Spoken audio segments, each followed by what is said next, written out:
জবানে দুরূদ শরীফ পড়েন আল্লাহুম্মা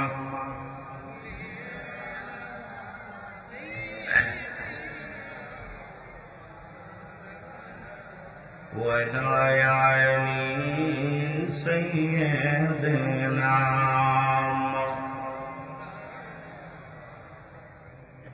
এ দুনিয়ার মুসলমান যে কথা বলতেছিলাম, এবার জীবন ভরে যত গুনাহ করলাম, মিথ্যা বলা কবিরা গুনাহ গো, নামাজ ছেড়ে দেয়া কবিরা গুনাহ। নামাজ নামাজ নামাজ যদি কোনো ব্যক্তি এক ওয়াক্ত নামাজ কাজা দেয়, 80 খুতবা পরিমাণ জান্নাত, যার এক খুতবা পরিমাণ হলো 2,88,00,000 বছর। জীবনে কত নামাজ ছেড়ে দিছেন, এবার এসব করেন বয়া বয়া। রব্বে কারিম যদি দয়া না করে, বাঁচার কোনো উপায় নাই। জোরে বলেন ঠিক কিনা? নামাজ কাফের এবং মুসলমানদের মধ্যে পার্থক্য হলো নামাজ। মুসলমান নামাজ ধরে, কাফের ও যুবক শোনে না, নামাজ ছেড়ে দেয়া কবিরা গুনাহ, মিথ্যা বলা কবিরা গুনাহ, বেগানা নারী চেহারা দেখা কবিরা গুনাহ। ঠিকই না? খুব আরাম।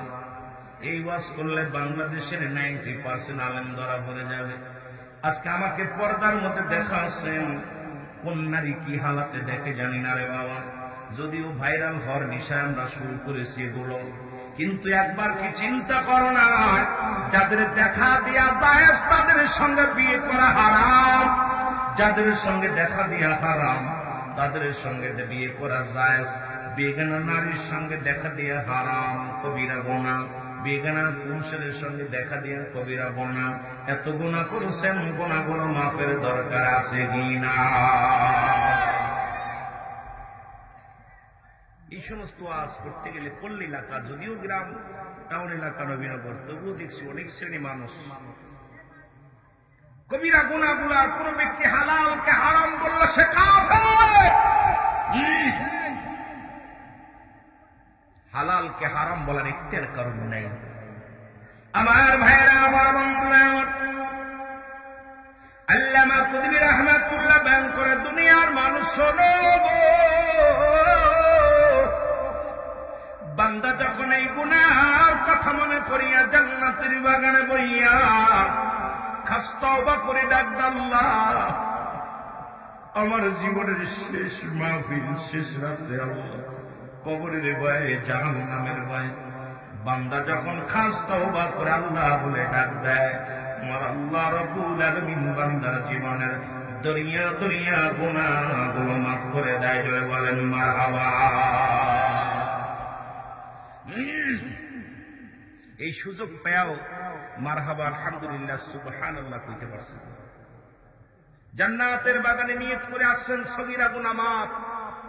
এখানে বসে আখেরি মোনাজাত করে, আখেরি মোনাজাত। আমি আগেই বলেছি, কিয়ামত পর্যন্ত আর কোন নবী আসবে না, কিয়ামত পর্যন্ত তওবার দরজা খোলা। বান্দা যখন কবরের ভয়ে, জাহান্নামের ভয়ে খাস তওবা করে আল্লাহ বলে ডাক দিবে, আমার রব্বে করিম কি দয়ার সাগর, সমস্ত গুনাহগুলো দাফন করে দিবে জমিনের মধ্যে। সুবহানাল্লাহ। যত মাহফিল দিবেন ততই লাভ, যতই মাহফিলে যাবেন ততই লাভ। তবে নিয়তটা থাকা লাগবে, আমি ভালো কাজের জন্য যেতেছি, আল্লাহ গুনাহের বোঝা নিয়ে জান্নাতের বাগানে এসেছি, আল্লাহ গুনার বোঝা নিয়ে যেন বাড়ি না ফিরে যায়। রব্বে কারীম আজকের মাহফিল থেকে আমাদের মাসুমের মাসুম বানায় দিও, গুনাহগুলো মাফ করে দিও।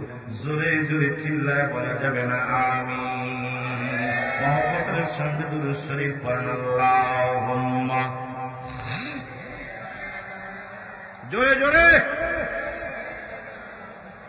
মাওলানা মুহাম্মদ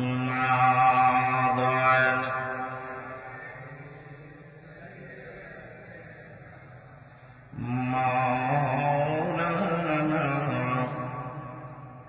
এ দুনিয়ার মুসলমান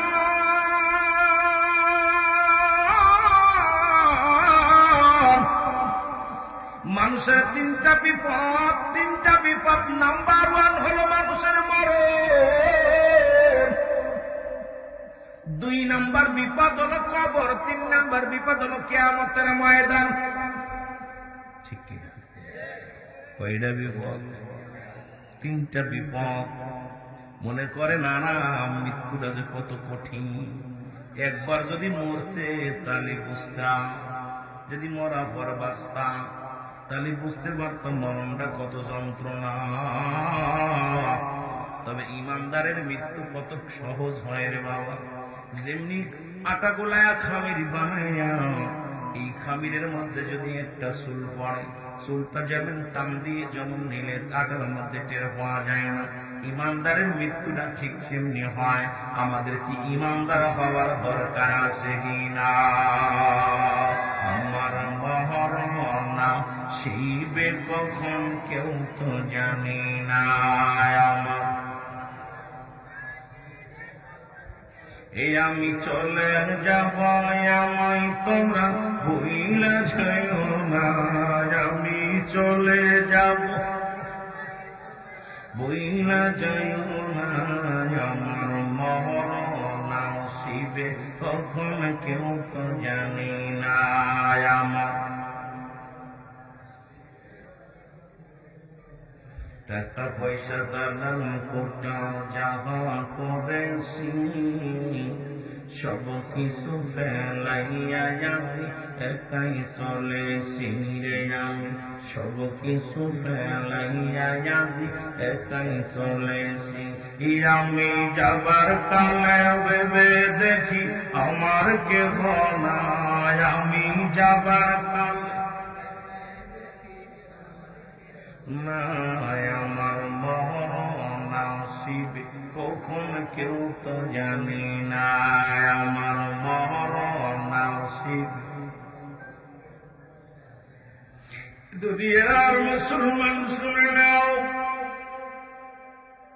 এটা বলতেছিলাম পৃথিবীর মধ্যে আসার একটা সিরিয়াল আছে, তার কোন সিরিয়াল নাই রে।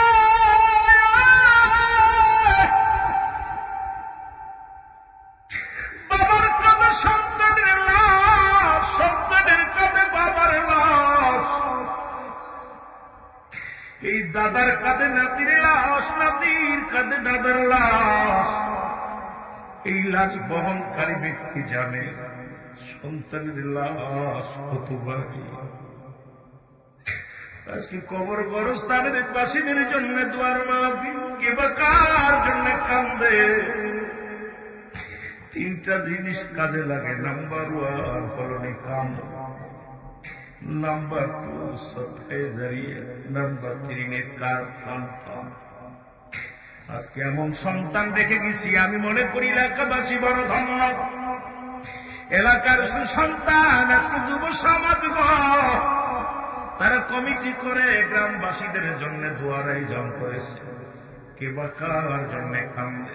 আজকে কবরবাসীর আত্মার মাগফিরাত কামনাতে যুব সমাজ একত্রিত হইয়া জান্নাতের বাগান সাজাইল আল্লাহ।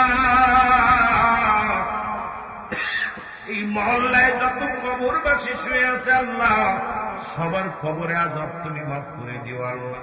যে সন্তান তার বাবার লাশটা কবরে শোয়া দিছে, যে বাবা তার সন্তানের লাশ কবরে শোয়াইছে, স্বামী তার বিবির লাশটা শোয়া দিছে, আল্লাহ আজকের মাহফিলের খাতিরে এলাকার যত কবরবাসী আছে সবাই তুমি মাফ করে দিও। জোরে জোরে চিল্লায় বলা যাবে না আল্লাহু আকবার। আমার ভাইরা, আমার বন্ধুরা, মৃত্যুর কথা বলতে যা আমার মনে পড়ে যায় না। আল্লামা মুফতি আমজাদ আলী সাহেবের কিতাব লাগলো, কিতাবের নাম্বার শরিয়াত।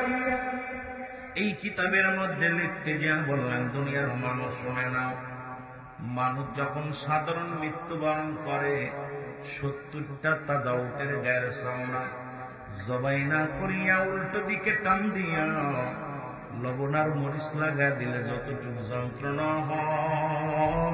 হয়, এর চাইতে 70 গুণ যন্ত্রণা হলো একটা সাধারণ মৃত্যু। এখন যারা মরণকালে পায়খানা করে দেয়, কত মানুষের জানাজা পড়াইলাম, কত মানুষের দাফন করাইলাম রে, কত মানুষের কাফন করাইলাম। দেখি ওই মৃত্যুর সময় মায়ের মুসলমান পায়খানা প্রস্রাব করে দিচ্ছে। ওরে মুসলমান, মরণের সময় কত মানুষের চোখ দুটি বড় বড় হয়ে যায়, মরণের সময় কত মানুষের জিহ্বাটা বাইর হয়ে যায়, একটা অঙ্গ পড়ে যায়, তাদের কত কষ্ট হয়, মৃত্যু কত কষ্ট রে মুসলমান। এখান থেকে পালানোর কোনো পথ নাই, বাঁচার কোনো পথ নাই। দুনিয়ার সব রোগের ওষুধ বাইর হলো, এই মরণ রোগের কোনো ওষুধ নাই। মরণের খেয়ালা পার করতে হবে, এর মধ্যে কোনো সন্দেহ নাই। যারা বলেন ঠিক কিনা? আমার মরণ আসিবে কেউ তো জানি না, আমার আরো জনে বলেন আমার মরণ আসিবে, এই আমি চলে যাব, আমায় তোমরা ভুইলা যায় না, আমি চলে যাব, আমায় তোমরা না, আমার মরণ। এই পৃথিবী চিরদিন থাকার জায়গা নয়, অন্ধকার কবর যে তোমার আসল ঠিকানা রে মানুষ, অন্ধকার কবর যে তোমার। এরে মুসলমান, তুমি কার জন্য তুমি সুখ খাও, কার জন্য তুমি ঘুষ খাও, কার জন্য তুমি ব্যভিচার করো, কার জন্য দুনিয়ার মানুষের সম্পদ লুইটা লাও গো। আল্লাহ কয় কুল্লু মান আলাইহা ফান, জোরে জোরে চিল্লায় বলো আল্লাহ। আল্লাহ কয় বান্দা, এই জমিনটা আমি চূর্ণ বিচূর্ণ করে দিব, কুল্লু মান আলাইহা ফান, সব শেষ করে দিবে কে? জোরে বলেন কে? আরো জোরে বলেন কে? আল্লাহ কয় বান্দা, এই জমিনটা আমি রাখবো না, এই জমিনের মধ্যে যা কিছু আছে সব আমি চূর্ণ বিচূর্ণ করে দিব, এই জমিনটা পুড়ে আমি তামা বানায়া দিব। কত মানুষের জমি ফাঁকি দিলাম, লাঙ্গল চষতে যাইয়া হাঁকাল ঠেলে ঠেলে জমি বাড়াইলাম, রাস্তা কেটে কেটে জমি বাড়াইলাম, কত গুণের সম্পদ ফাঁকি দিলাম। ওরে তিন শ্রেণীর মানুষের অমুসলমান শোনগ, তিন শ্রেণীর মানুষের মৃত্যুর আগে আযাব শুরু হয়ে যাবে। রব্বে কারীম দুনিয়ার মধ্যে তাদের শাস্তি দিবে তিন শ্রেণীর মানুষ। তার মধ্যে এক নাম্বার হলো সতী নারীর উপরে তোহমত দেওয়া। খবরদার আমার মা বোনেরা যারা আসছে আজকে শোনো, বাজানরা শোনো, হয়তো কোনো বোন রাস্তা দিয়ে চলে, আপনি মনে মনে মন্তব্য করতে পারবেন এটা বাজে মেয়ে। আমার নবীজি বলছে তিন শ্রেণীর মানুষের দুনিয়ার মধ্যে মৃত্যুর আগে তাদের শাস্তি হয়ে যায়, কঠিন শাস্তি হয়ে যায়। তার মধ্যে এক নাম্বার, কোন নারীর উপরে তোহমত দিয়া, মিথ্যে তোহমত দিয়া, জিনার তোহমত দিয়া বাজে মন্তব্য করা। ও মুসলমান শুনে নাও, দুই নাম্বার হলো পৃথিবীর মধ্যে ভাই বোনের সম্পদ লুণ্ঠনকারী, যারা ভাই বোনের সম্পদ ফাঁকি দেয়। আজকে দুনিয়ার মধ্যে প্রায়টা বাড়ির মধ্যে দেখা যায় ভাই বোনের সম্পদ আত্মসাৎ করেছে। এই সমস্ত মানুষকে আল্লাহ প্যারালাইসিস, কঠিন রোগে হার্ট অ্যাটাক, কিডনি ফুলে যা কঠিন কঠিন আযাব আল্লাহ দুনিয়ার মধ্যে দিয়ে দেয়। ও যুবক শুনে নাও, তিন নাম্বার হলো এই দুনিয়ার মধ্যে যারা কালো জাদু করে মানুষের ক্ষতির জন্য। দেখা যায় স্বামী স্ত্রী মিলানোর জন্য কালো জাদু করে, ভাইয়ের সঙ্গে শত্রুতায় করার জন্য কালো জাদু করে, পরের মেয়েকে আনার জন্য কালো জাদু করে। এ মুসলমান শুনে নাও, এই জাদু বিদ্যাকারীরা এটা যারা মানে এবং করে, ও ভাই আল্লাহ তাআলা দুনিয়ার মধ্যে এই গজবের মধ্যে ফেলে দিবে। জোরে বলা যাবে না আল্লাহু আকবার।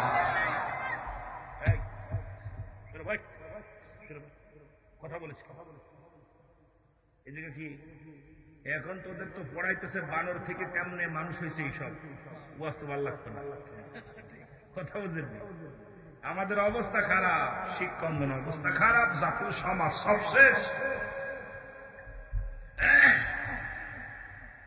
এ আমার ভাইরা আমার বন্ধুরা গভীর মনোযোগ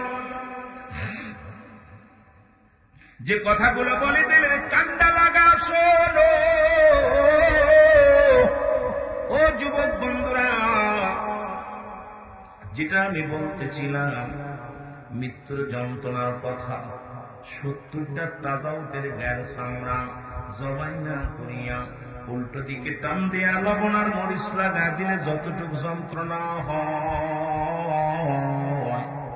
এর চাইতে 70 গুণ যন্ত্রণা হয় একটা সাধারণ মৃত্যু। জোরে বলেন আল্লাহু আকবার।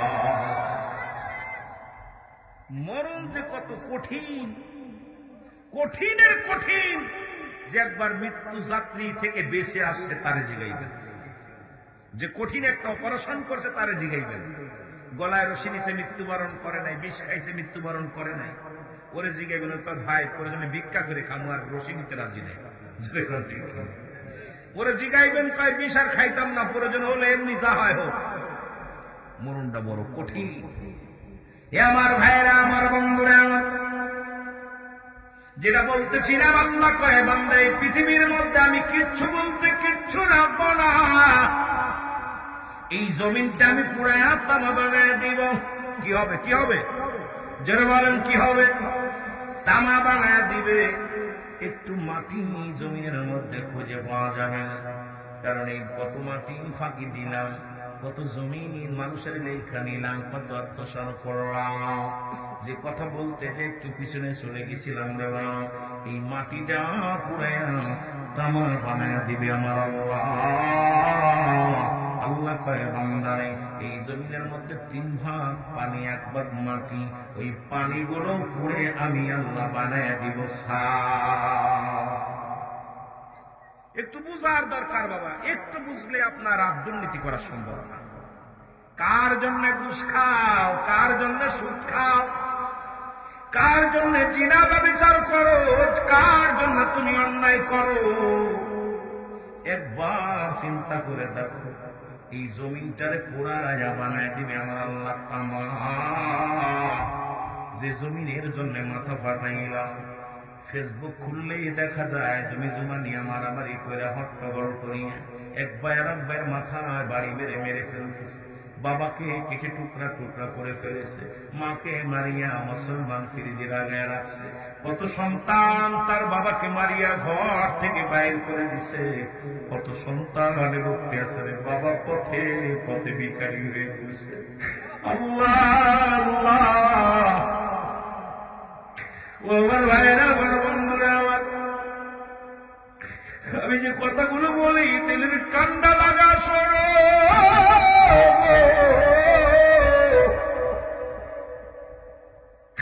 আল্লাহ বলে বান্দা যেদিন কিচ্ছু বলতে কিচ্ছু আমি রাখবো না, সেদিন থাকবো শুধু আমি আল্লাহ। জোরে বলবো থাকবে কি? জোরে বলেন থাকবে কি? আল্লাহ কয় বান্দা সেদিন থাকবো শুধু আমি, আর আমি থাকবো আমার রাসূলের ভালোবাসা নিয়ে। আর রাসূল আসছে উম্মতের মঙ্গলের জন্য। নবী কয় হায়াতি খায়রুন লাকুম, আমার হায়াতের জিন্দেগিটা আমার উম্মতের জন্য কল্যাণ স্বরূপ। জোরে জোরে চিল্লায় বলা যাবে না মারহাবা। কি সুন্দর একটা মজার বিষয়। আল্লাহ বলেন যেদিন সব কিছু শেষ করে দিব, কিচ্ছু থাকবে না, সেদিন থাকবো আমি। কে থাকবে? জোরে বলেন না কে? লজ্জা পাননি আল্লাহ কইতে? একটু জোরে চিল্লাবে, আরো জোরে বলেন আল্লাহ। থাকবে সেদিন কে? আল্লাহ। আমি থাকবো, আর আমি থাকবো আমার হাবিবের ভালোবাসা নিয়ে। বলে রাহমাতাল লিল, আরো জোরে বলেন রাহমাতাল লিল, এরে রাহমাতাল লিল আলামিন, আপনি উম্মতের জামিন, গুনাহগারের অতি আপনজন। আল্লাহর নবী, মায়া নবী গো আপনি নবী আমার জীবনের জীবন, বলেন আপনি নবী আমার, আপনি আমার জীবন সাথী, অন্ধকার কবরের বাতি, নবী ওফাতি খায়রুল লাকুম। ও আলে গোলামা, রাসূল কয় আমি দুনিয়ার মধ্যে আগমন করেছি আমার উম্মতের জন্য, কারণ আমার উম্মতের সঙ্গে কথাবার্তা বলতে পেরেছি, চলাফেরা করেছি, শরিয়াত তরিকত সব জায়গা আমি নবী গো।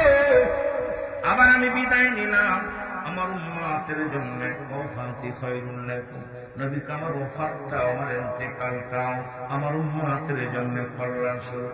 কারণ পৃথিবীর মধ্যে যদি কোনো উম্মত ভালো কর্ম করে, আমি নবীর সঙ্গে সঙ্গে আল্লাহর দরবারে প্রশংসা করি, আমার আল্লাহ অমুক ইব্রাহিমপুর গ্রামে অমুক ব্যক্তি আল্লাহ রোজা রাখে, হজ করেছে, যাকাত দেয়, নামাজ পড়ে, ইত্যাদি ইত্যাদি ভালো কর্ম করে, আল্লাহ শুকরিয়া আদায় করে আল্লাহর দরবারে, আল্লাহ আমার অমুক বান্দা, তোমার অমুক বান্দা বান্দি, আমার অমুক উম্মত উম্মতিরা ভালো কর্ম করেছে, শুকরিয়া আদায় করি তোমার দরবারে।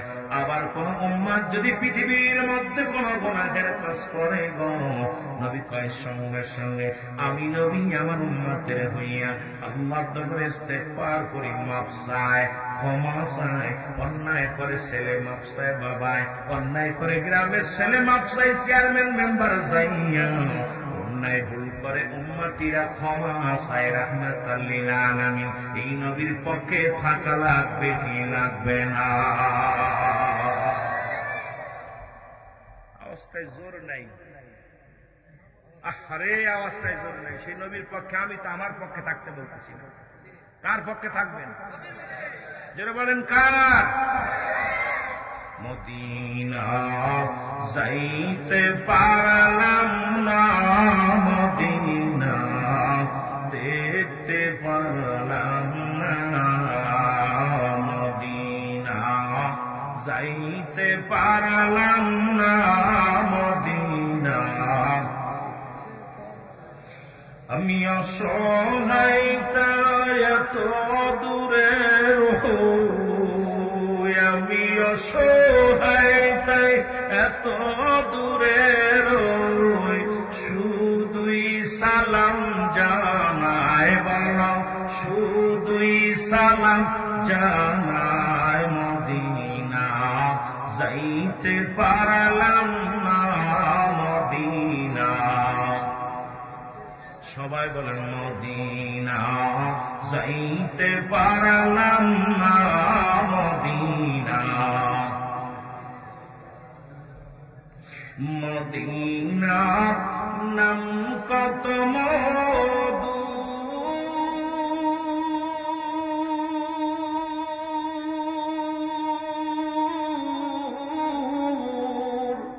মদিনা আর যে কত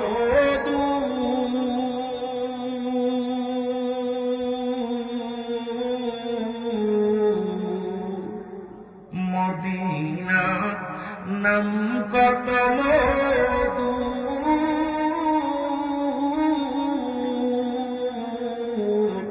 মদিনা আর যে কত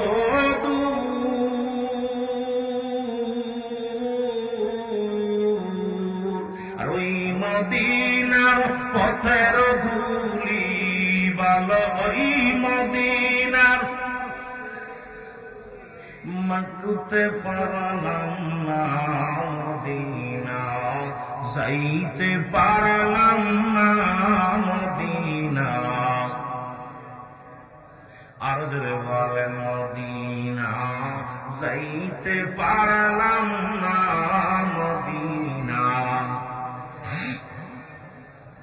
আমি অসহায় এত দূরের, আল্লাহ আমি অসহায় তাই এত দূরের, দূর থেকে সালাম জানাই, শুধু দূর থেকে সালাম জানাই, মদিনা যাইতে পারলাম না, মদিনা।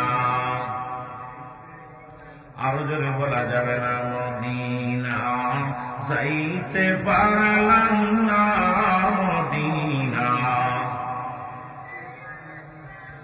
মদিনা নাম কত সুন্দর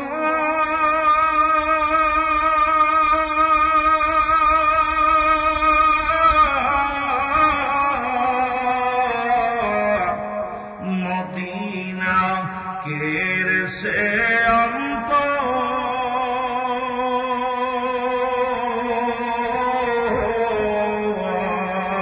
ইব্রাহিমপুরবাসীর সালাম খানি ইব্রাহিমপুরবাসীর সালাম খানি পৌঁছাই দিও মদিনায় বাবা পৌঁছাই দিও মদিনায় মদিনা যাইতে না মদিনা দে আর জোরে বলা যাবে না মদিনা যাইতে পারলাম না মদিনা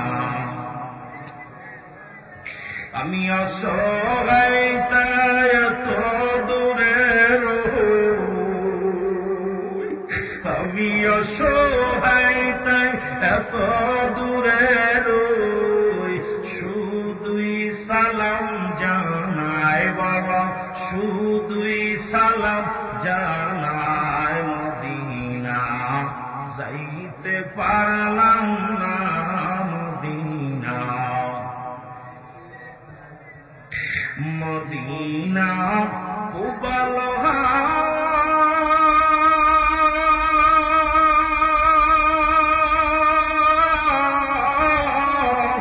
পশ্চিমে কই রাস্তা ধাওয়া এই গরিবি দুঃখীর সালাম খানি নবীনগরের সালাম খানি বিবাড়িয়ার সালাম খানি পৌঁছাই দিও মদিনায় মদিনা না মদিনা দেখতে পারলাম না মদিনা না মদিনা এ দুনিয়ার মুসলমান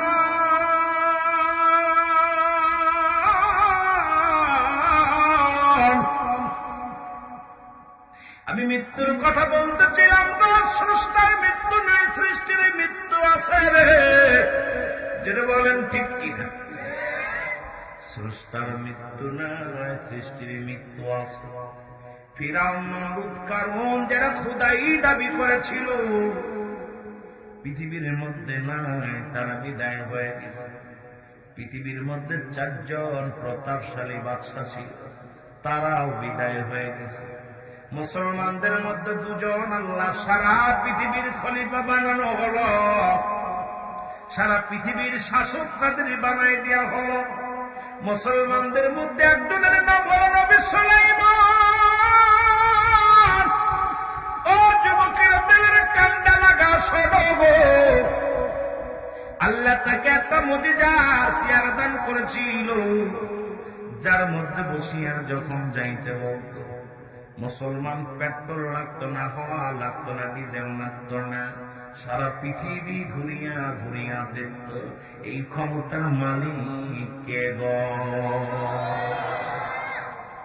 এ মুসলমান শুনালেন সুলাইমান পয়গম্বর যুবক শোনো গো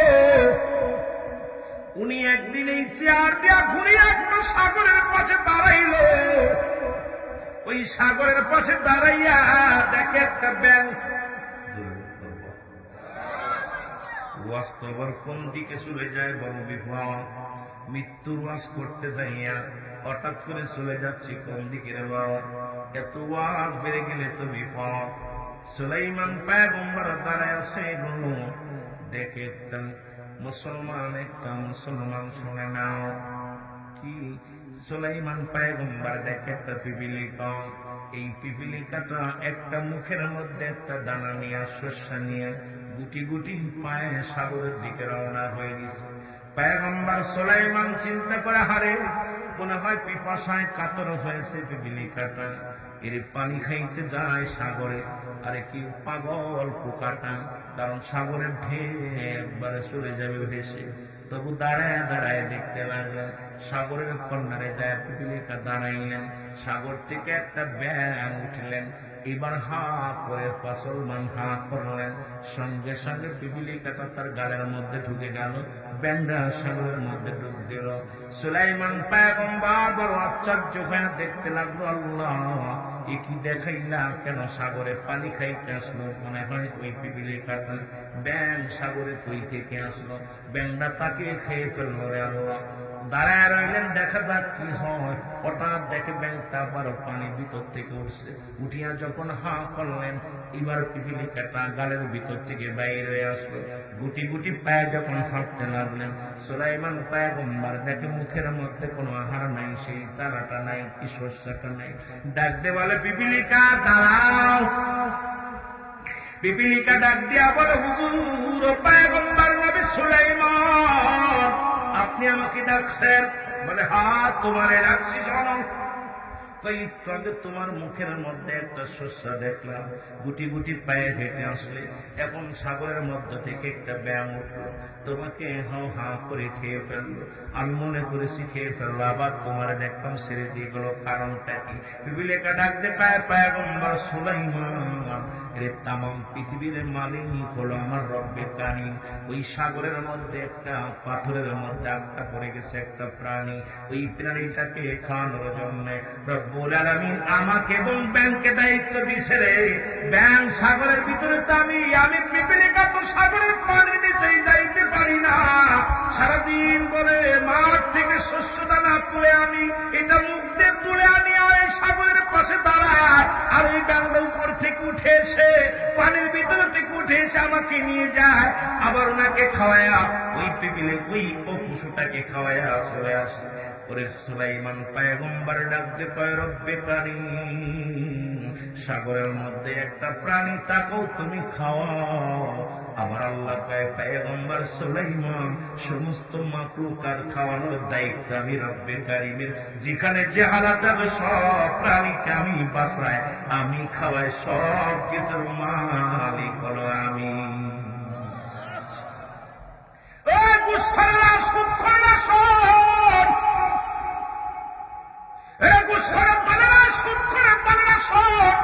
নবী বললেন, আমি জাহান্নামে দেখতে গেলাম, দেখা আম্মা জান আয়েশা সিদ্দিকাকে ডাক দেবেন, আয়েশা রে,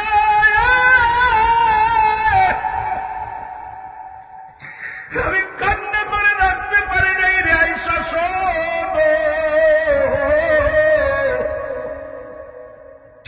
ওই জাহান্নামের মধ্যে একটা আগুনের নদী আছে রে, ওই নদীর মধ্যে কিছু মানুষ সাঁতার কাটবে, তারা কুল কিনারা পাইবে না, ওই আগুনের নদীর মধ্যে তারা সাঁতার কাটবে রে। আম্মা জান আয়েশা বলে, ইয়া রাসূলুল্লাহ, ইয়া হাবিবাল্লাহ, অপরাধ তাদের কি?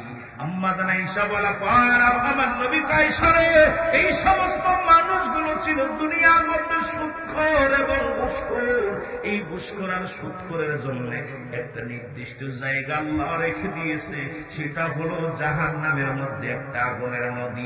আজকে আমার দেশে সুদখোর আর ঘুষখোর যে আন্দাজ বেড়েছে, প্রতিটা বাড়ির মধ্যে সুদখোর, আর প্রতিটা ঘরের মধ্যে সুদখোর, জিনাখোর, ব্যভিচারখোর।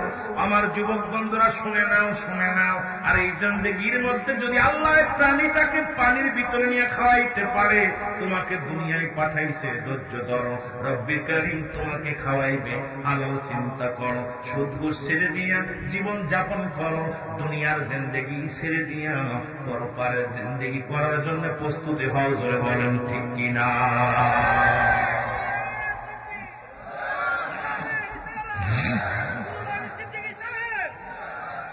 কষ্ট পাচ্ছেন? খালি কবরের ভিতর থাকলে তো হবে না, ওয়াজ মেলা দিক যাইতে হবে। কথা বলছেন? কারণ আপনাদের অনেক শ্রেণী মানুষ আছেন, আহা, সুদখোর আর ঘুষখোর, এদের পরিণতি হবে খুব খারাপ। আর এক দল হবে গীবাতখোর, মুনাফিক। মুনাফিকদের বিষয়ে তো আল্লাহ নিজেই কোরআনের আয়াত দিয়ে আব্দুল্লাহ ইবনে উবাই চরিত্র যাদের আছে, রাসূল বলেন এদের জন্য কিয়ামতের ময়দানে আরেকটা নদী হবে, সেটাও সাগর, আগুনের সাগরের নদী হবে। এটার মধ্যে একদল মানুষ পাথর খাবে, শুধু পাথরকে লুকমা বানায় বানায় খাবে। এরা হলো দুনিয়ার মধ্যে সগলখোর, গিবাতখোর, যারা এই মকরনিন্দা করে, খালি দেখবেন খালি সগলখোরের কথার কাছে বলে, বড়র কথার কাছে বলে। এক শ্রেণী আছেন মুরব্বী দাঁড়িয়ে পেকে গেছে, মুরব্বী বুড়ি হয়ে গেছে, ও খালি পাড়ায় পাড়ায় ঘুরে আর মানুষের কথার কাছে লাগায়।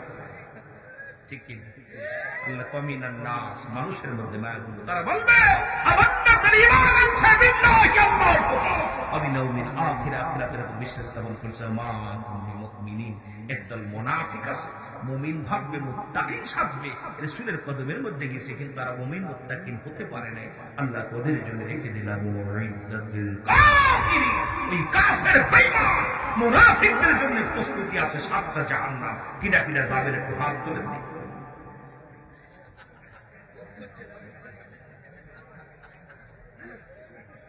এই দুনিয়ার গরম সহ্য করতে পারতেছি না, বাতাস দিতেছ, তুই জাহান্নামে যাবি?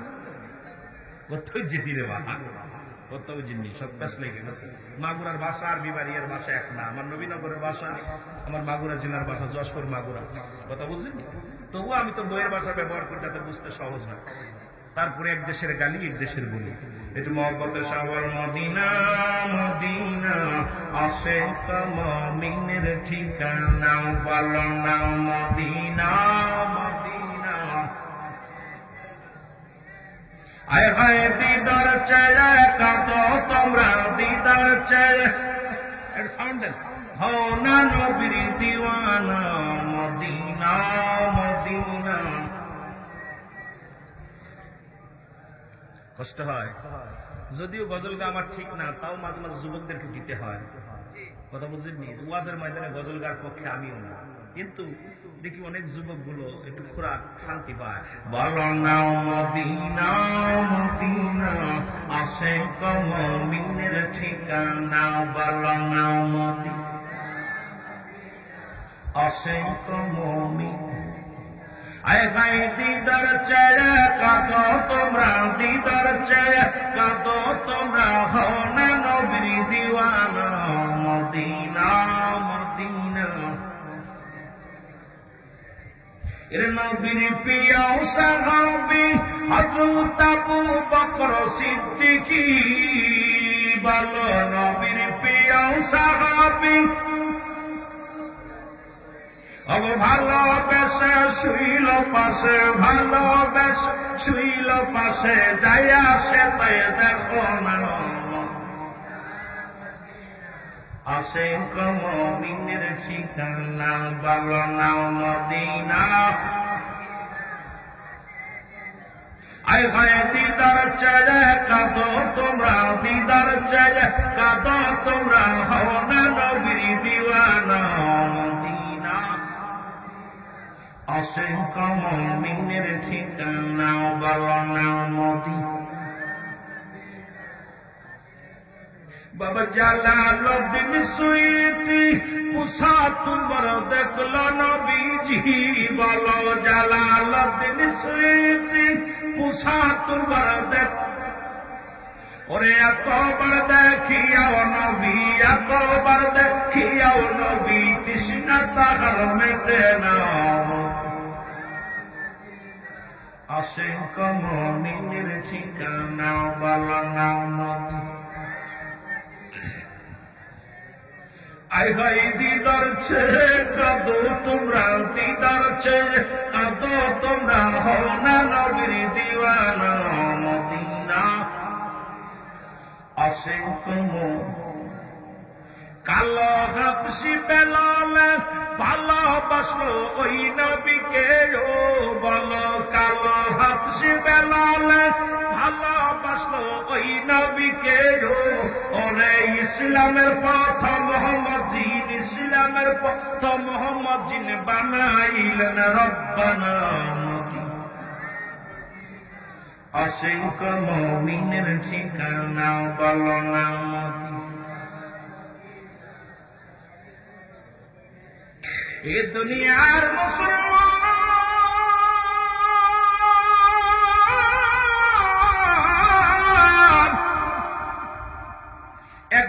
পয়গম্বর দুনিয়ার মধ্যে এখনো জান্নাতে জীবিত অবস্থা আছে।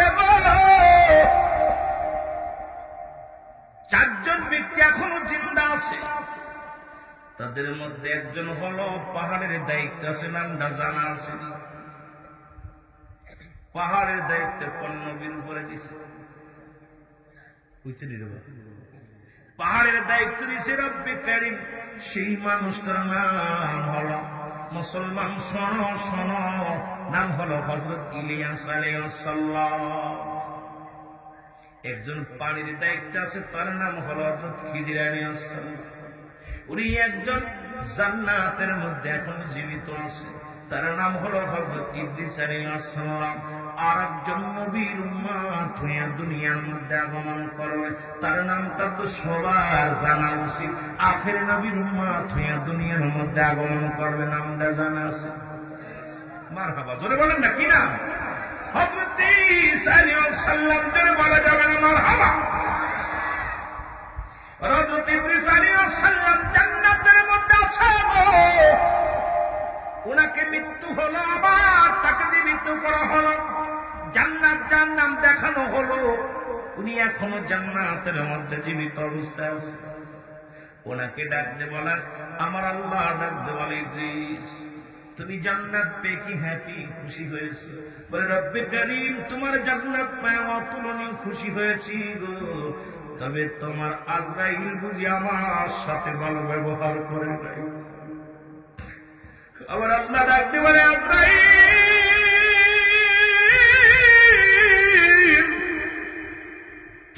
আবার ইদ্রিসের জান্নাত কেমনে বাইর করেছো বলো গো? আজরাইল কয়, রব্বে কারীম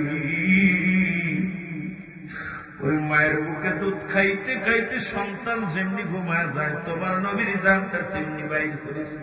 যাও তুমি আমার নবীর কাছে যাও। নবী মুসলমান শোনো, সালাম দাও, আসসালামু আলাইকুম। মুসলমান শোনো, ওয়ালাইকুম আসসালাম। আজরাইল আগে বলো, আমার রূহটা তুমি কেমনে বাইর করলা? বলে, নবী আলাইহিস সালাম শোনেন, আরে আমি পৃথিবীর সবার জান বাইর করার জন্য জমিনের মধ্যে আসি না, একমাত্র ইমানদারের রূহটা বাইর করার জন্য জমিনের মধ্যে আসে। আমি এত বড় দানব, আমার ডান দিকে মাথা, ডান দিকে চোখ, বাম দিকে চোখ, সামনে চোখ, পিছনে চোখ, উপরে চোখ, নিচেই চোখ। আমি আজরাইল এত বড় দানব, সারা পৃথিবীর পানি যদি আমার মাথায় ঢেলে দেওয়া হয়, আমি আজরাইলের গায়ে একটু পানি জমিনের মধ্যে পড়বে না, কারণ জমিনের মধ্যে থাকে আমার পা, মাথা থাকে মুসলমান আসমানে। আমি এত বড় দানব, এ আল্লাহর নবী, আমি সবার জানটা বাইর করার জন্য জমিনে আসি না। ইদ্রিস আলাইহিস সালাম বলে, আজরাইল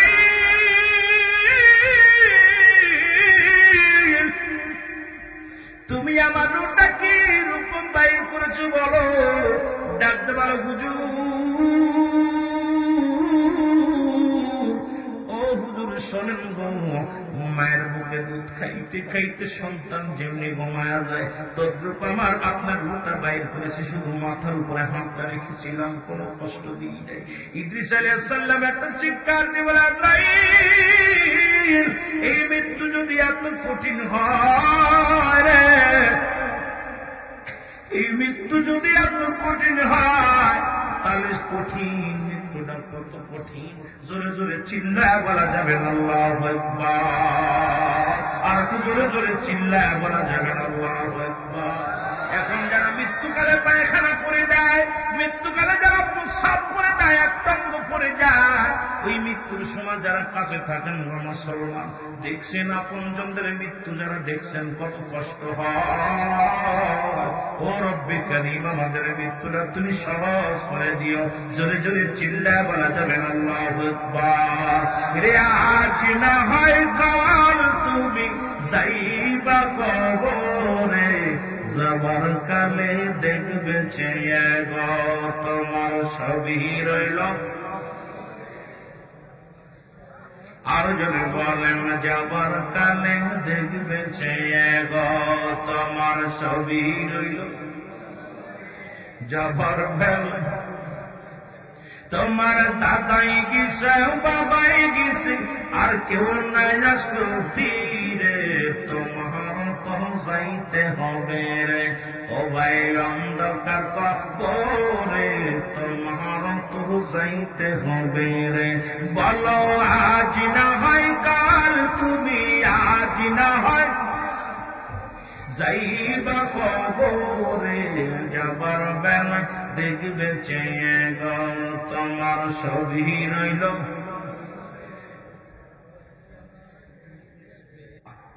এই যে আপনাদের বাড়ি কুমিল্লার এক জমিনের মধ্যে এক ভাই এক মৌলানা সাহেব মারা গেছে, এক ইমাম সাহেব মারা গেছে, 16 বছর ইমামতি করছে, 16টা বছর ইমামতি করছে, একটা টাকা নেয় না, পারিশ্রমিক বিহীন ইমামতি করছে। উনি যখন এই বিশ্ব রোড করা হলো, মাটি খনন করার সময় লাশটা সরান্ত লাগবে, লাশটা যখন উঠাইছে কবর ভাঙা পথ দেখে কাফনের একটু কাপড় পচে নেয়, সুবহানাল্লাহ বলেন। লাশটার ভিতরে ওই বেকু গাড়ি লাগছে, যেখানে লাগছে দুই জায়গায় রক্ত বের হচ্ছে। এইবার তার সন্তানকে ডাকা হলো, বাবা তোমার ছেলে, বাবা কি আমল করতো, তার একটা মাত্র ছেলে, ঢাকাতে ব্যবসা করে। ছেলে বলতেছে, চাচা সাংবাদিক ভাইরা শোনেন, আমি আমার আব্বাজানকে দেখি নাই কোনোদিন তাহাজ্জুদের নামাজ কাজা যাইতে, সুবহানাল্লাহ বলেন। রাত্র যখন গভীর হয়ে যেত দেখতাম আমার আব্বাজান জায়নামাজের মধ্যে সিজদায় পড়ে আছে। শেষ রাত্রে উইটা দেখি আমার আব্বাজান, যখন উঠছি শেষ রাত্রে উইটা কোরআন তেলাওয়াত করতেছে। আমার আব্বাজান কোনদিন কারোর বাড়ি দাওয়াত দিলে আমাদের বাড়ি যদি একটা ডিম তৈরি করতো, ওই বাড়িতে ডিম খাইত। বাড়িতে যদি মুরগির ব্যবস্থা থাকতো, মানুষের বাড়ি দাওয়াত দিতেন, মুরগি খাইতেন। কেউ দাওয়াত দিলে বলতেন আমার বাড়ির অবস্থা ভালো না, আমাকে দাওয়াত দিয়ে না। আর আমার বাড়িতে যদি দাওয়াত দিতেন বলতেন আমার জন্য এই ব্যবস্থা করেন। বাড়িতে যে ব্যবস্থা করতেন, আমার জন্য একটা আলু ভর্তা করবেন, আমার জন্য একটা ডাউল ভর্তা করবেন, আমার জন্য একটু ফেবে ভর্তা করবেন, মানে আমি বাড়িতে যা জোগাড় করছি এটা খেতেন। এ মুসলমান, আমি তো মৌলবী বাড়ি আই আপনারা মুরগি ফলোয়া খাওয়ান, আর আমি মৌলবী পায়ে ঘুরে খাই, আর যাওয়ার সময় টাকাও কিনে নিয়ে যায় পকেট করে। এরপরে বলি লবণ একটু কম হয়েছে, যেরকম ঠিক কিনা। বললেন আমি এমন একজন বাবার সন্তান, ইন্টারে যখন পড়ি একদিন টিফিনে বাড়ি আসছি, এসে খাবার নিয়ে বসেছি। আমার আব্বাজান এসে আমার নামাজ শেষ করে আমার আব্বাজান প্লেটটা আমার হাত সামনে ধরে বলছে, বাজান রিজিকের মালিক তো আল্লাহ, আমি খাওয়াইতে পারি না, আল্লাহ খাওয়ায়, আমার জিম্বাই খাইতেছে, মানে আমার অধীনে আল্লাহ খাওয়াচ্ছে তোমার। তুমি যদি জোহরের নামাজ না পড়ে কলেজে যাও, রাতের খানা কিন্তু তোমার জন্য বন্ধ বাবা, এই নাও খানা খেয়ে নাও। বলতে চাই আমি এমন বাবার সন্তান, আমার আব্বাজান নামাজ না আদায় করলে আমাদের খাবার দিত না, এমন একটা বাবার সন্তান। আরে এমন ইমাম, যে ইমাম সাহেব মৃত্যুর পরে তার কাফনের কাপড় পছন্দ নেই, ওই সমস্ত আল্লাহর মাহবুব বান্দাদের মৃত্যু হতে পারে না। জোরে বলেন ঠিক কিনা, আরো জোরে বলেন ঠিক কিনা। আহা কেমন দেখতাম আমার ভাইরা, আমার বন্ধুরা, আমার ওই কবরের ভিতরে পড়ে থাকলে সময় চলে যাবে। ও যুবক বন্ধুরা শোনো, ওই 4 জন ব্যক্তি প্রতাপশালী বাদশার কথা বলতে যাইয়া মনে আছে, আমি কিন্তু ভুলি না, আপনারা ভুলে গেল। তারাও মরণ মৃত্যুর পেয়ালা পান করা লাগছে, কবরের ভিতরে ফিরে ঢুকে যাচ্ছিলাম রে বল। এদের মধ্যে 1 নাম্বার হলো বাদশা, কি নাম, সুলাইমান পয়গম্বর। আর এই পয়গম্বরের কথা বলতে যা পিছনে চলে গেছিলাম। 2 নাম্বার হলো বাদশা জুলকারনাইন। আল্লাহ তাকে পৃথিবীর মধ্যে এত লম্বা বানিয়েছিল, তার বডি খানা ছিল 48 হাত লম্বা। কত হাত? কথা বলেন না। আপনাদের নবীনগর আসেনি? মনে হয় থাকলে থাকতে পারে। 2 হাত 3 হাত মানুষ, তাই আরে মস্তানি। যদি একটু দেখতে শুনতে লম্বা হয়, ছোট মানুষটার মাঠক মনে করেন। লম্বা ছিল 48 হাত লম্বা। বাদশা জুলকারনাইন আল্লাহ একটা মজাদার ঘোড়া দান করেছিল, যে ঘোড়াটা একটা কদম ফেললে 12,000 মাইল অতিক্রম করত। সুতরাং বাংলাদেশে এই ঘোড়ার পা রাখা লাগত না। 1 পা ফেলাইবে পাকিস্তান, আর 1 পা ভারতে, বাংলাদেশ থাকবে তার পেটের মধ্যে পড়ে। কারণ বাংলাদেশটা 12,000 মাইল হইব না। জোর বলেন ঠিক কিনা। লম্বা হলো 48 সাল, হায়াত হলো 1600 বছর। কত বছর? জোরে বলেন না, কত বছর? 1600 বছর হায়াত আল্লাহ তারে দান করেছিল। এই লোকটা মৃত্যুর আগে একটা কাগজের মধ্যে লিখে দিলেন, উজিরের শোন, আমি যেদিন মারা যাব এই সাইনবোর্ডটা আমার কবরের পাশে লাগায় দিবি। মক্কা মদিনায় যারা হজ করতে গেছেন, মক্কা মদিনার থেকে উত্তর দিকে একটা মহকামা আছে, আলেকজান্দ্রিয়া সিটি শহর বলা হয়। এই শহরের মধ্যে বাদশা জুলকারনাইনকে শোনায় রাখা হয়েছে, যিনি মুসলমান পৃথিবীর মধ্যে আজিদ মজুদ নামে দুইটি যে প্রাণীগুলো আছে, তামা 10টা গুলাই আনসার এদিকে বন্টন করিয়ে বিশাল প্রাচীর বানায় তাদের বন্দী করে রেখেছিলেন মুসলমান। ভালো করে শুনুন, অনেক লম্বা আলোচনা, এক একজনের কথা বলতে গেলে চলে আসে, বলা সম্ভব নয়, তবে একটু তাজদের জায়গা বোঝার জন্য। এই লোকটা 1600 বছর হায়াত পেয়েছে। কত বছর? 1600 বছর। এরপরে উনি লিখে গেলেন, দুনিয়ার মানুষ, আমার মতো কেউ ভুল করো না, দুনিয়ার জিন্দেগি সামান্য, আমি যে ভুল করেছি তোমরা সেই ভুল করো না। এই জীবনটা তোমরা রব্বে কারিমের ইবাদত বন্দেগীর মধ্যে কাটিয়ে দাও। জোরে বলেন মারহাবা। 1600 বছর বেঁচে থেকে বলতেছে আমার হায়াত সীমিত, আর এই সামান্য সময় আমি যে ভুল করেছি তোমরা ভুল করো না, তোমরা রব্বে কারিমের গোলামি করো। সুবহানাল্লাহ বলেন। মুসলমান, এরা দুজন কি মরছে না বেঁচে আছে? বেঁচে আছে। এরা দুইজন কি মারা গিছে। এলাকার মধ্যে মুসলমান শোনো, ইব্রাহিমপুরের জমিনের মধ্যে এমন লোক ছিল যাদের ভয়ে থরথর করে কাঁপত।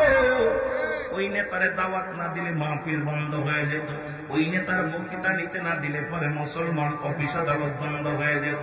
আজকে তারা কবরে শুয়ে আছে, কবর উপরে কুত্তা শেলে পায়খানা করে, কবর থেকে খেদানোর মতো ক্ষমতা নাই। কবর উপরে দিয়ে গরু ছাগলে ঘাস খায়, খেদানোর মতো ক্ষমতা নাই। তোমার দড়ি কিন্তু শেষ। 80 বছর 40 বছরের নেতা, তোমার নেতা খেতা সব শেষ হয়ে যাবে। যারা বলেন ঠিক কিনা? অনেকের কবরটা ভেঙে গেছে, যা দেখবেন মাঝে মাঝে গোরস্থানে যা দেখবেন অনেক কবর ভেঙে যায় মাটি দেওয়ার মানুষরা। ছেলেরা জিগায়, ছেলের ভেতর আব্বার কবর, আমার আব্বার কবর না, অস্বীকার করে। 2 কোদাল মাটি দিব বা 2 ঝুড়ি মাটি দিব, এটাও অস্বীকার করে। ওটাও আমার বাপের কবর হতেই পারে না, হবে কেন? তো যায় নাই জীবনে, ওই যে মাটিতে থুয়ে আছে। ইমাম সাহেব আর মসজিদ পড়ছে বিপদে, আর গোরস্থানের সভাপতি যে উনি পড়ছে বিপদে। কথা কন না কেন?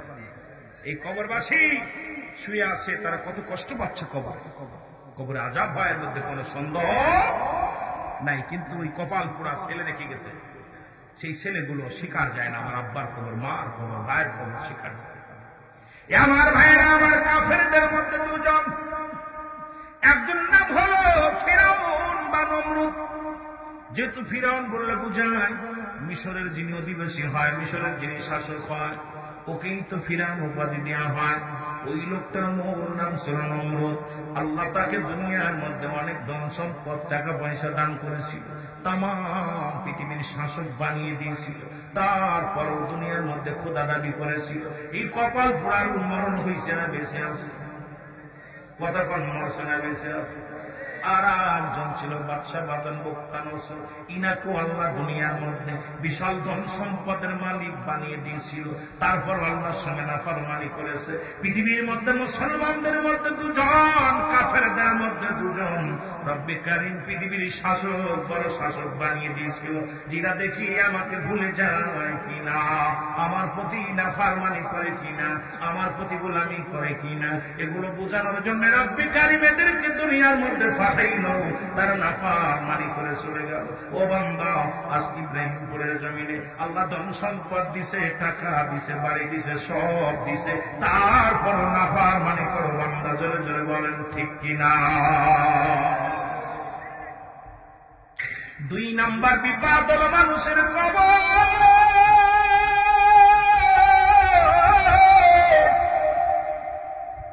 আর এই কবর বলতে বোঝায় মানুষের মৃত্যুর পর থেকে শুরু করে কিয়ামত কিয়ামত পর্যন্ত জগৎটাকে বলা হয় কবরের জগৎ। বাবারে, আমরা মনে করি বাড়ির আশেপাশে ওই যে গোরস্থান, ওটাই বুঝি 3.5 হাত গর্ত করে রাখছে, ওটাই কবর। কবর বলতে আমরা যা বুঝাই, শোনো শোনো গো, যারা আগুনে পুড়ে মরে গেল তাদের কবর কোথায়? যাদের হাঙ্গর কুমিরে খাইলো তাদের কবর কোথায়? যাদের ভাত বল্লুকে খাইলো তাদের কবর কোথায়? কবর বলতে বোঝায় মানুষের মৃত্যুর পর থেকে শুরু করে কিয়ামত পর্যন্ত জগৎটাকে বলা হয় কবরের জগৎ। যারা বলেন ঠিক কিনা? মৃত্যুর পর থেকে শুরু করে কিয়ামত পর্যন্ত জগৎটাকে বলা হয় কবরের জগৎ। মুসলমান 2 নম্বর বিপদ হলো মানুষের কবর। আর এই কবরে যেদিন শোয়া দিবে রে ও যুবক, কবরে যেদিন শোয়া দিবে, সর্বপ্রথম আপনার কবরে একজন ফেরেশতা আসবে, তার নাম হলো নোমান ফেরেশতা। কি নাম? বাবার এমন কারণে কি এত ফস করে আইতো না, একটু ধৈর্য ধরো। সেই ফেরেশতার নাম হলো নোমান ফেরেশতা। এর রব্বুল আলামিন তোমাকে রূহটা দিছে, এবার আজরাইল আলাইহিস সালাম তোমার রূহটা বাইর করেছে। মুসলমান কেরামান কাতিবিন 2 জন ফেরেশতা রাখছে লেখার জন্য। আর একজন ফেরেশতা তোমার জমা দিবে তোমার আমলনামাটা। এই যে খাতা লেখা পর জমা চলে যায় মুসলমান, একজন মাস্টারের কাছে মাস্টার খাতা দেখে রে আপনার জিন্দেগিটা জমা আছে, 2 জন লিখে রাখছে, যান এটা জমা দিবে এসে কবরে। সেই ফেরেশতার নাম নোমান ফেরেশতা। জোরে জোরে চিল্লায় বলা যাবে আল্লাহু আকবার। এর নোমান ফেরেশতা কবরে ঢুকিয়া ডাক দিবে মুসলমান, ডাকতে বলবে রুহুল আমিন সিদ্দিকী, ওঠো গো, তোমার রুহটা আমি তোমার কাছে পৌঁছায় দিলাম। 2টা কাগজ থাকবে আপনার মধ্যে, একটা নেক আমল, একটা বদ আমল। ও বাবার শোনো, উঠায় ডাকতে বলবে এই নাও, তোমার 80 বছরের জিন্দেগি, কয় রাকাত নামাজ পড়েছ, কত ওয়াক্ত নামাজ তুমি আদায় করেছো, কত জায়গা দান খয়রাত করেছো, কতটা রোজা রাখছো, কতটা নামাজ পড়ছো, কতবার সালাম দিছো, কোরআন শরীফ পড়ছো, কত কি ভালো কর্ম করেছো। বান্দা হাতের মধ্যে পায়া বড় হ্যাপি হয়ে যাবে, সুখী হবে, শান্তি পাবে, মনে করবে আরে আমার কত সুন্দর আমল নামা নিয়ে আইছে। ডাকতে বলে বান্দা লেখা দাও, ও বান্দা তোমার আমল নামাতে লিখে দাও। যার আমল নামা তার লেখা লাগবে।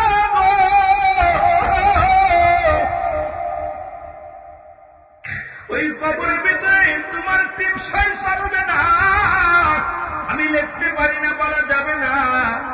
ও মুসলমান শোনো, যার আমল নামাটা তার লেখা লাগবে। ডাকতে বলবে বান্দা তুমি লিখে দাও। বলে আমি লিখবো কেমনে, আমার কাছে তো কোনো কলম নাই, আমি লিখবো কেমনে? বলে বান্দা কলম হলো তোমার শাহাদাত আঙ্গুল মুবারক, তোমার হাতের মধ্যে একটা নখ আছে রে বান্দা, এটার বড় দাম।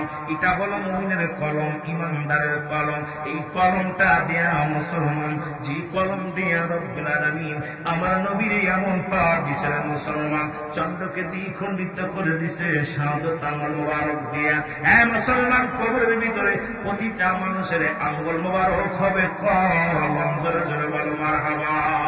আমি যুবকদের পায়ে ধরে বলে যাই, যুবক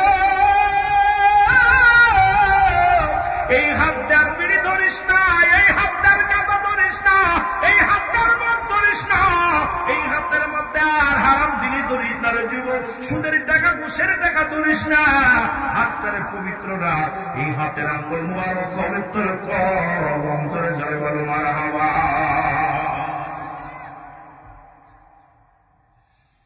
প্রতিটা মানুষের শাহাদাত আঙ্গুল মুবারক হবে কলম।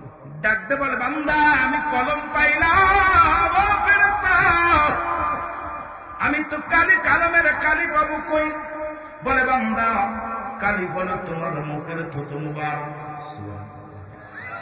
এই যে মুখের থুতু মুবারক, এটা হবে তোমার কালিরে মুসলমান। আমি আপনাদের পায়ে ধরে বলে যাব, এই মুখ দিয়ে কাউকে গালি দিয়েন না, মুখের মধ্যে বিড়ি সিগারেট লাগান না, এই মুখের মধ্যে হারাম ঢুকায়েন না রে যুবক। ও আমার বাজানেরা রে, তোদের পায়ে ধরে বলে যাবি রুহুল আমিন সিদ্দিকী তোমাদের ছেলের বয়সী বাবা, কারণ নাতির বয়সী কারোর বন্ধু, কেউ বাবস মুসলমান বন্ধু ভাবতে পারো। আমি বক্তা হিসেবে নয়, তোমাদের ভাই হিসেবে, দিনে ভাই হিসেবে বলে যায়, আজ থেকে মুখটারে পবিত্র রাখো।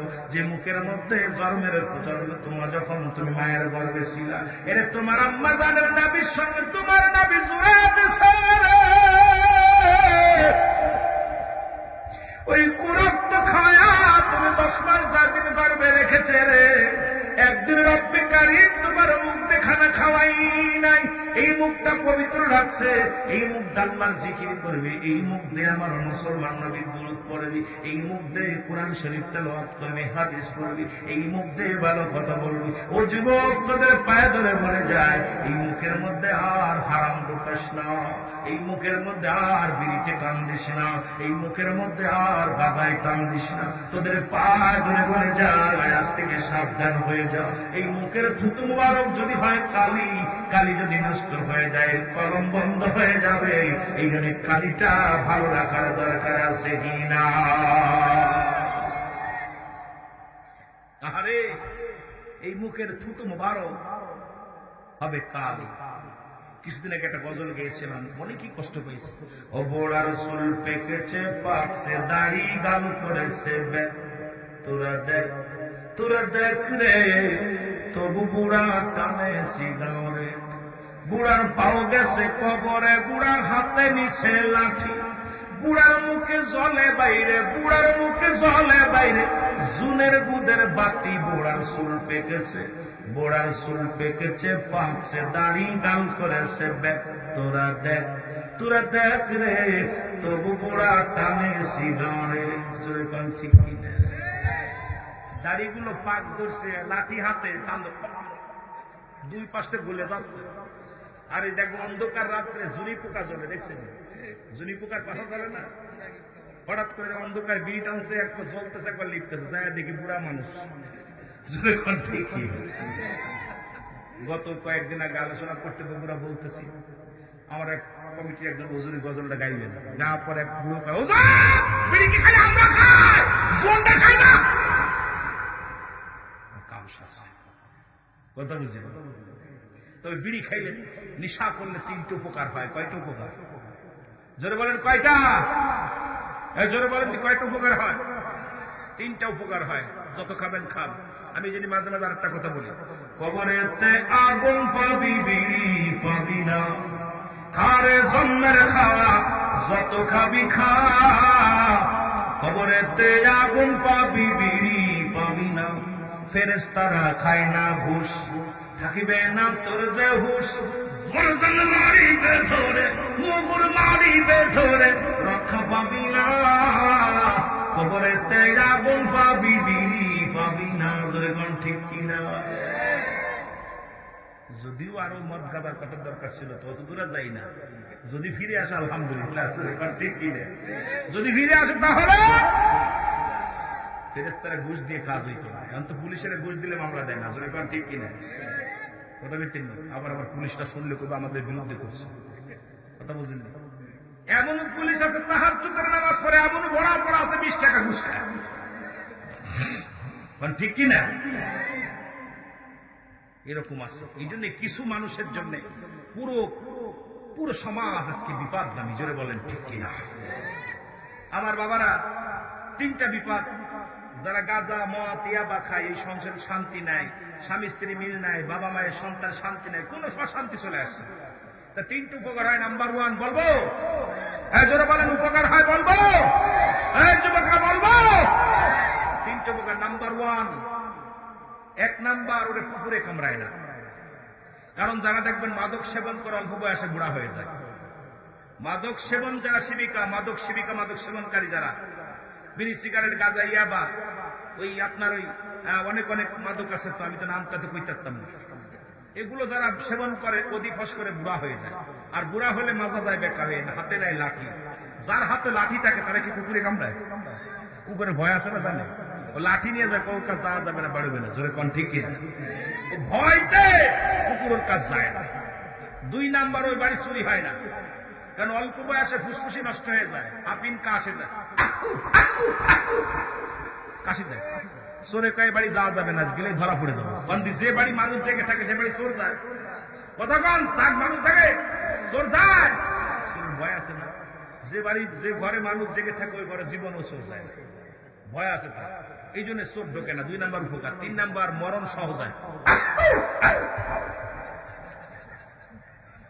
একবার কাশি দিয়ে শেষ করবো যে শেষ, আর শেষ। এই জন্য যুবকদের হাতে ধরে বলে যায়, পায়ে ধরে বলে যায়, আজ থেকে মাদককে না বলবো। এ মুসলমান, কে কে রাজি আছো আজ থেকে আর মাদক সেবন করবে? একটু হাত ধরে রব্বে কারিমে দেখায় দাও। নারায়ে তাকবীর। এই অসংখ্য ফেরেশতারা দেখতে জোরে বলেন নারায়ে তাকবীর।